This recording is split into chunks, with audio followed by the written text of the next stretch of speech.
Umabot na sa 6 ang sumukong sangkot sa hazing death ni Kenneth Alcedo, ang first-year maritime student sa General Trias, Cavite. Sa phone interview sa Camp Crame kay Interior Secretary John Vic Remulla, inihayag nito na nasa kustodiya na ng General Trias Police ang 4 na miyembro ng Tau Gamma Phi na kinilala bilang sina John Lee Tulyao, Archie Rosil, Kenneth Ompod at John Ray Torre Campo.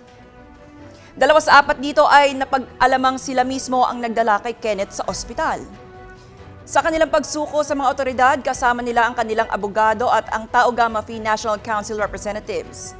Saad ni Remulla, mayroon pang natitirang 13 na miyembro ng fraternity na sangkot sa isinagawang initiation rites ng kanilang hinihikayat na sumuko at hinahanap. Una nang sumuko sa mga otoridad ang driver ng mga kotse na naghatid sa biktima sa ospital.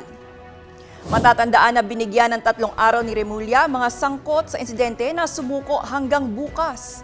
Binalaan ng mga nagkakanlong dito na maaari silang maharap sa kaukulang kaso kung patuloy nilang itatago sa batas sa mga sangkot sa krimen.